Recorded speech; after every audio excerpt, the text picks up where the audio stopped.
Hello everyone, this is Priya in front of you and welcome to all on this platform JRF Vibes. So आप में से काफ़ी लोगों ने UGC net और JRF के बारे में ज़रूर सुना होगा। आज मैं आपको JRF क्वालिफाई करने का सबसे बड़ा बेनिफिट बताने वाली हूँ। आप अगर JRF क्वालिफाई कर लेते हैं तो आप अपनी पढ़ाई को कंटिन्यू करते करते 25 लाख से भी ज़्यादा अर्न कर सकते हैं विद इन 5 ईयर। कैसे होगा, क्या होगा, सारी प्रोसेस मैं आज आपको बताने वाली हूँ। सबसे पहले अगर मैं एक ब्रीफ इंट्रोडक्शन देना चाहूँ नेट एंड JRF के बारे में। सो गाइस, नेट का मतलब होता है national eligibility test. It is a kind of eligibility test जो कि आपको नेशनल लेवल पे एलिजिबल बनाता है, योग्य बनाता है for the post of assistant professor. अगर आपका नेट क्वालिफाई हो जाता है तो आप पूरे नेशन में, पूरे इंडिया में किसी भी यूनिवर्सिटी में असिस्टेंट प्रोफेसर के लिए अप्लाई कर सकते हैं। सेकेंड साइड, अगर आपका JRF क्वालिफाई होता है that is junior research fellowship, और उसके बाद अगर आप रिसर्च फील्ड में जाना चाहते हैं या फिर PhD अगर आप परस्यू करते हैं तो आपको एक स्टाइपेंड मिलता है, आपको हर महीने फेलोशिप मिलती है और यहाँ से आप अर्न कर सकते हैं 25 लाख से भी ज़्यादा, और विद इन 5 ईयर जब तक आपकी PhD चलती है। Okay, so net and JRF की बात करने के बाद मैं आपको बताती हूँ कि ये स्टाइपेंड कैसे यहाँ 25 लाख तक पहुँचा, क्योंकि इससे पहले आपको इतना पैसा नहीं मिलता था JRF क्वालिफाई करने के बाद भी। लेकिन अभी 2023 में आपकी 1 जनवरी से ये स्टाइपेंड नया वाला आपके लिए लागू हो चुका है। पहले कितना था ये मैं आपको बताती हूँ। उससे पहले 25 लाख की कैलकुलेशन कहाँ से आई ये भी डिस्कस कर लेते हैं।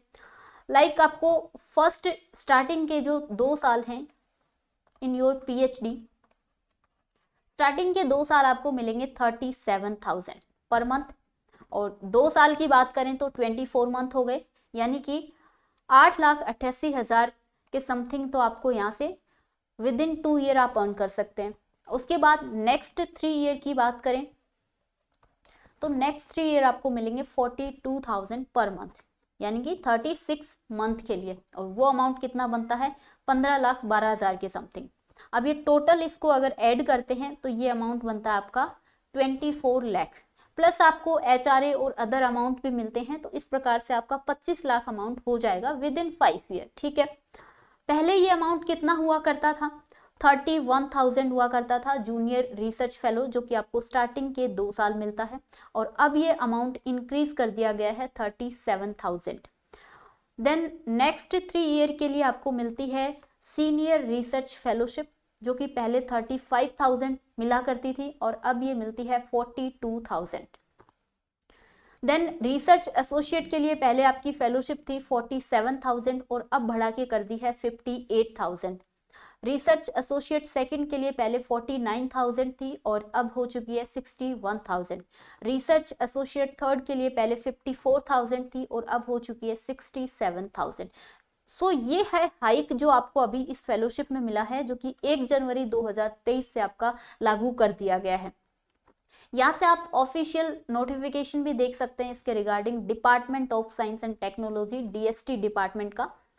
यहाँ आपको क्लियरली मेंशन किया गया है जूनियर रिसर्च फेलो जो आपका JRF अमाउंट है वो 37,000 पर मंथ कर दिया गया है, और उसके बाद आपका SRF 42,000 कर दिया गया है, और यहाँ पे research associate first, second and third के लिए आपको अमाउंट दिया गया है 58,000, 61 एंड 67,000।